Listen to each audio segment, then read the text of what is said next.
Okay, so this video is going to be all about the Unit 4 test for AP Calculus AB. This is the prerequisites for the test. This is all the stuff you have to know, and this is the same exact thing you have to have memorized before the test for Unit 3, actually. So have this all memorized. If any of this seems unfamiliar, watch some of my prior videos. I'm going to now add the first half of Unit 4, the derivatives in context video, to this. You can skip ahead to this time right here if you've already watched it, but if not, just keep watching it as usual. Okay, differential equations in context. Surprisingly, derivatives were not made up by mathematicians, so they had something to do while they're high. They actually have a reason for these. For example, you can use them to find some things with like particles. For example, let's say you have a particle graph that just shows the position of something. So it can be here, here, here, here, here, in a box, for example. So if it was like over here, then it would be in the right. If it was over here, it would be in the left of something. If it was just bouncing like two-dimensionally, that would be position. Then you have things like velocity, which is like miles per hour, kilometers per hour. You're not going to really see a particle going that fast, but that's how you might imagine it for like cars. So those are like your slopes, like how fast it's going to the left or to the right. Then you have acceleration, which is how fast can it increase its mileage per hour, or how slowly does the mileage per hour increase or decrease, while the velocity is changing, if that makes sense. So let's take a look at this question right here. A particle moves along the x-axis so that at time t is bigger than or equal to 0, its position is given by xt is equal to t to the power of 3 minus 6t squared minus 96t. So the first thing tells us to determine all intervals when particle is at rest. So a particle is at rest when v equals 0. So we have to first find v. V of t is the derivative of x of t, as you can see right here. So we go about doing all these equations right here. We have 3t squared minus 12t minus 96. So we need to find out when like the y value is basically 0, when we have to find the t values when the y value is 0. So we just plug that in, and you can get 3 parentheses t squared minus 4t minus 32. That's just it simplified, and that's all equal to 0. And then just from some basic arithmetic, you should know this by now, you can factor it into t minus 8 parentheses t plus 4 is equal to 0, and then you can split that off into t equals 8 comma negative 4. So those would be the two spots where a particle is at rest. However, this model is only for when time is larger than or equal to 0. And because this is negative 4, the particle is only at rest at t equals 8. Okay, now we have to determine all the intervals when x of t is speeding up. So we've already found the v of t, now we have to find the a of t, which is the acceleration. So a of t, just like v of t, is just v of t primed, basically. You get 6t minus 12. So if I zoom in right here, we have these two graphs that model the v of t and the a of t, which I didn't write what it is, but it is 6t minus 6 parentheses t minus 2, or 6t minus 12.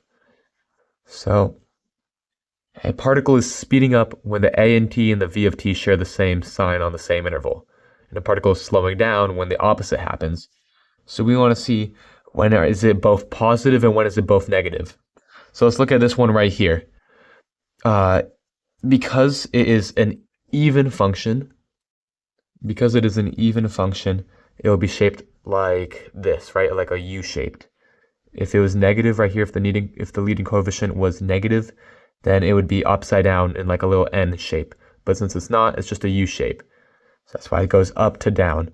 And those zeros is when it crosses into the negative right here, as you can see. So we start out positive, and then at -4 we become negative, and then to 8 we become positive again. And then the same thing happens for this one. This is an odd function, so it's going to start off negative and then it's going to end positive in like an arrow like this, right? You might think of x to the power of 3. It's kind of shaped like this, but either way, it starts out down and then goes back up.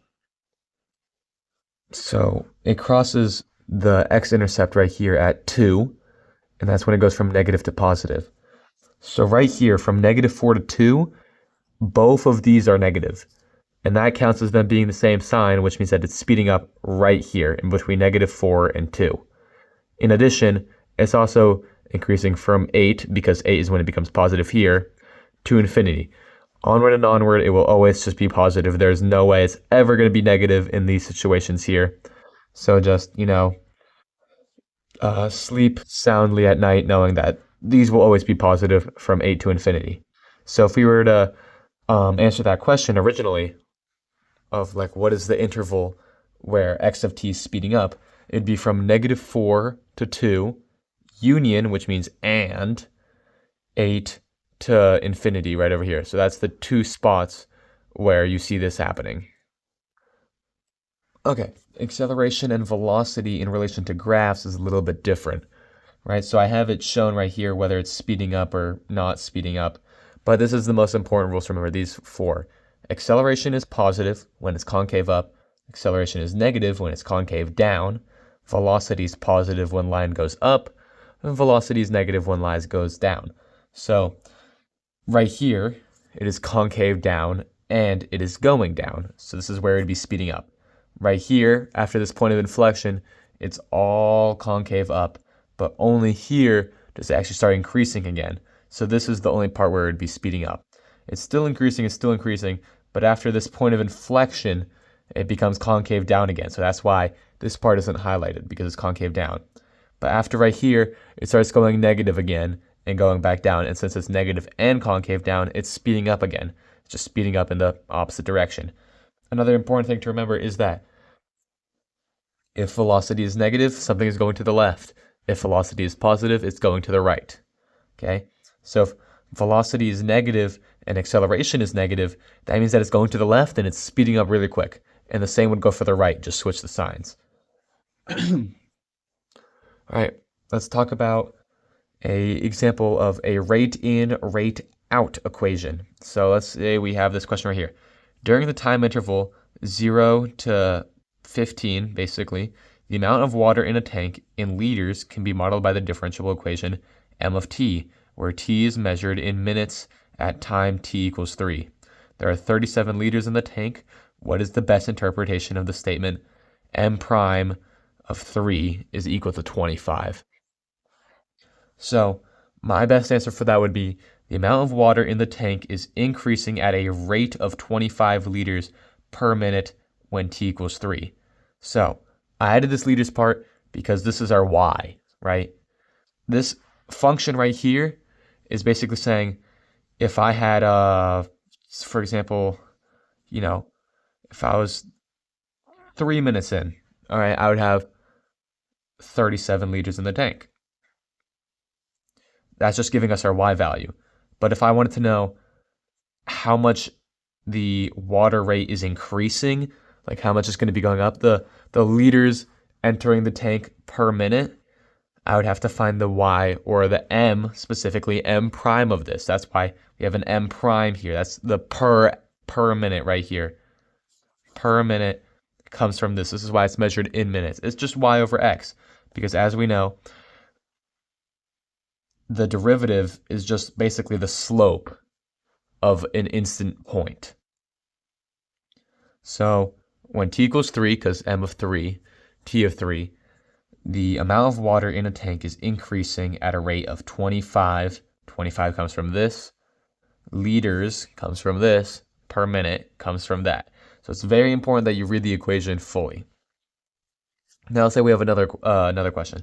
A tank has 200 gallons of water in it at time equals 0. Water begins to be pumped in starting at t equals 0. At the same time, a leak opens up and water drains out starting at t equals 0 as well. So it can be modeled by two equations. We have water leaving the tank can be modeled by f of t, which is equal to -9 parentheses 1.04 to the power of t plus 23, where f of t is measured in gallons per hour. This is important, so remember this.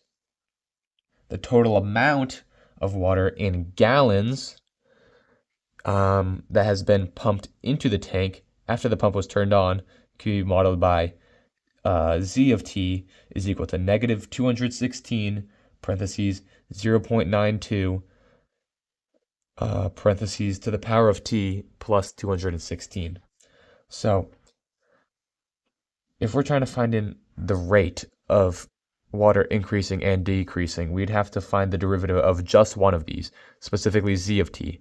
This is because our unit is in gallons and not in gallons per hour as it is over here with f of t. That's why I have the derivative of z of t here and not of f of t. That's why it's blank.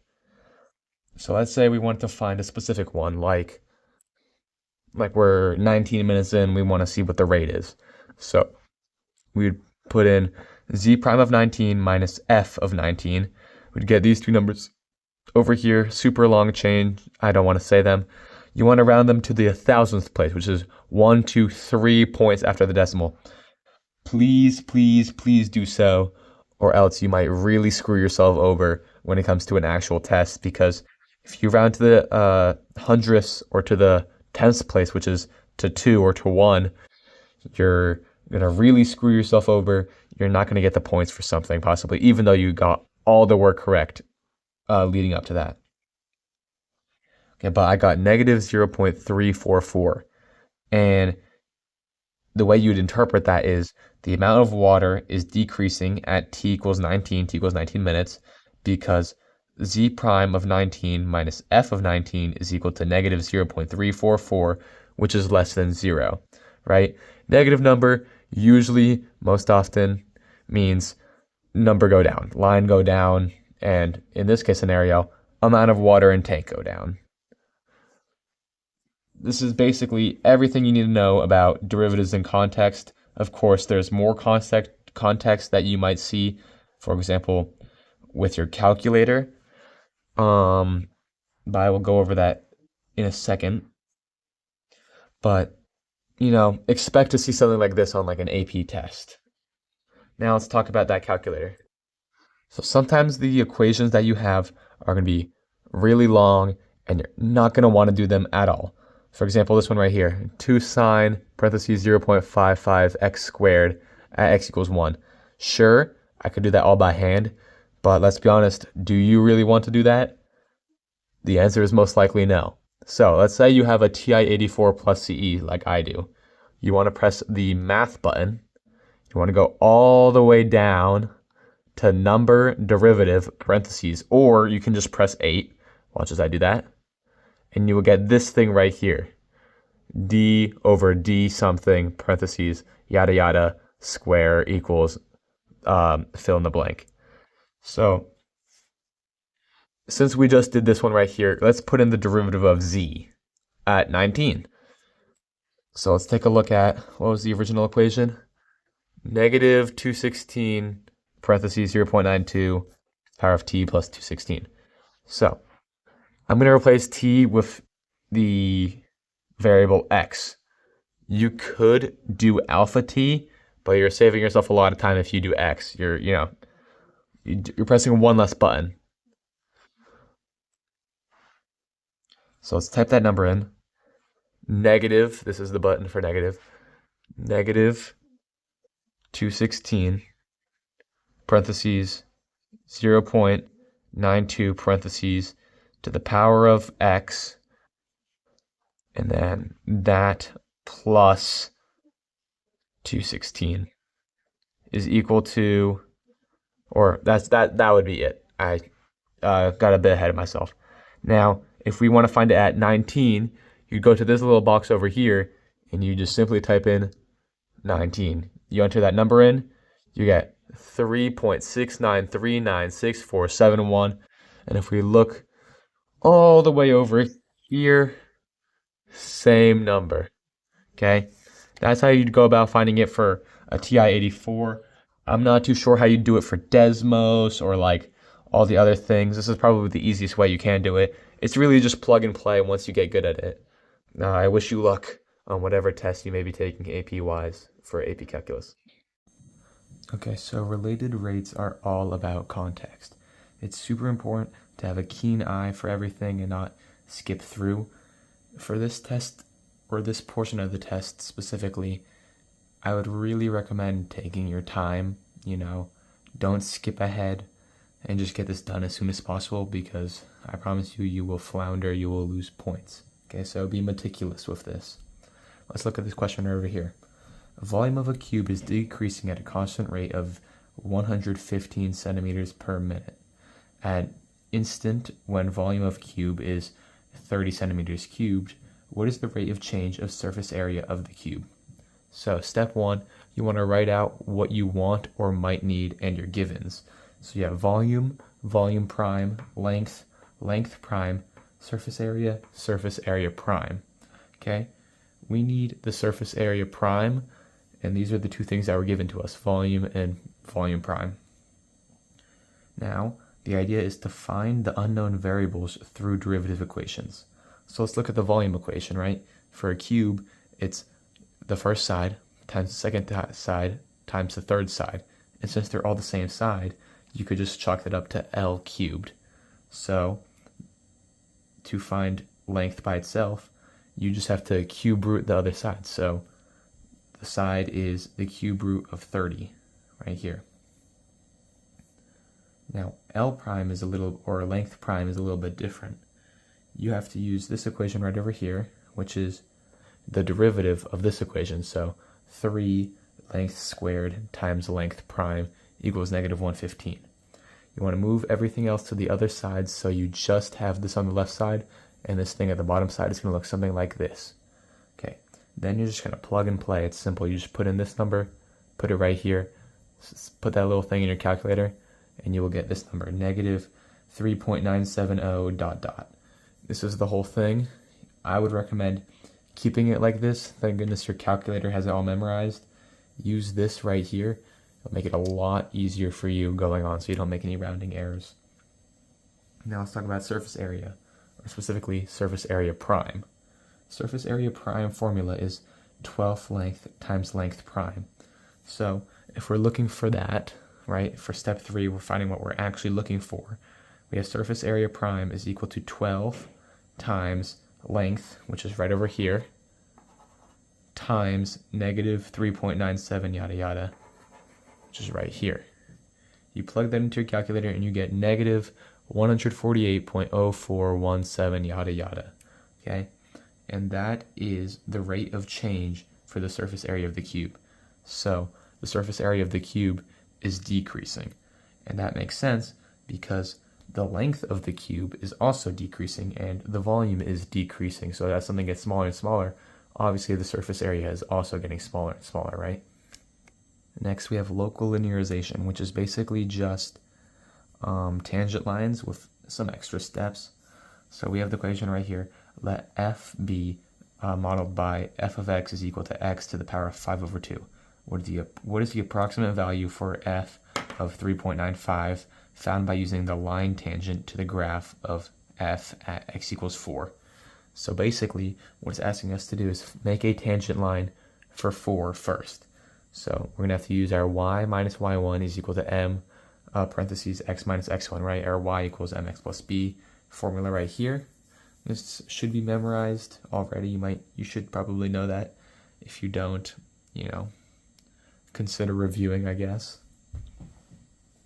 So to find this number and this number, you have to find f of 4. So f of 4 is equal to 4 to the power of 5 over 2, which gets you 32. So the y value of this will go into y1, and the x value of this will go into x1. Okay? Now the only thing we have to find left is m, which is the derivative of f of 4. So this is what the derivative of f of x looks like. It's 5 over 2 x 3 over 2. That should be pretty obvious to you by now. So, I'm not worried that you didn't get that part. This is the part that might be a little bit confusing. You just plug it in. This is where you can make a little bit of arithmetic mistakes, but if you didn't, you would get 20. 20, you just put that into the slope right over here, and you have your final equation of y minus 32 is equal to 20 parentheses x minus 4. So now let's say we're looking for 3.95.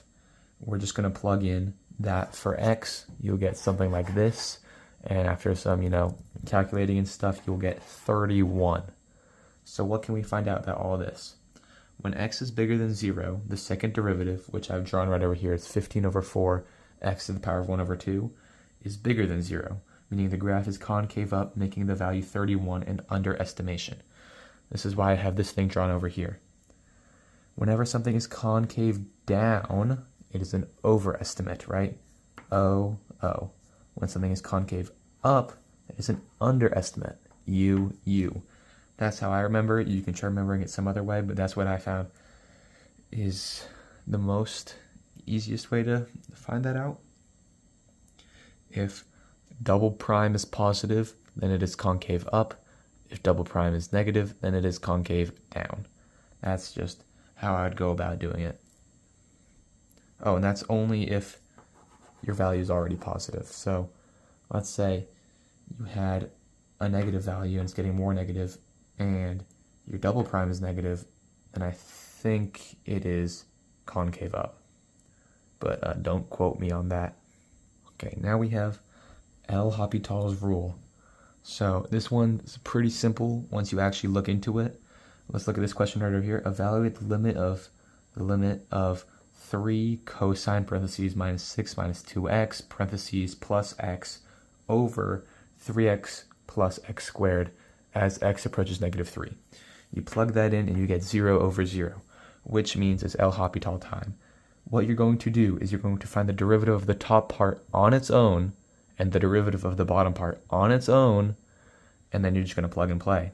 So here I've done the derivatives of that. You get negative 3 sine minus 6 minus 2x times negative 2 plus 1. That's for the top part. I use the chain rule. It's very important to know your prerequisites, because if you don't, you will be screwed. Okay, you have to know how I got this. If you didn't, try to work it out, put it into ChatGPT or something, until it starts making sense, and review the prerequisites. And then at the bottom, we have 3x plus x squared. Move that over here to the denominator, or you derive that and you get 2x plus 3. Okay, now we just plug in negative 3 into that, and we have this stuff right here, which is a bunch of busy work, and that arithmetic gets us eventually to negative 1/3. That is our final answer. So when it says evaluate the limit of x as it approaches, the limit of this whole thing as it approaches negative 3, it is not only 0, 0, it is negative 1 over 3, right? These two things are the exact same thing. They're asking the same thing. So you could just substitute this negative 1/3 over here. It's that simple. This is a much shorter unit when it comes to things you have to memorize. There's not, how many was there? I think there was like 20 terms last time you had to remember. This one is considerably easier, so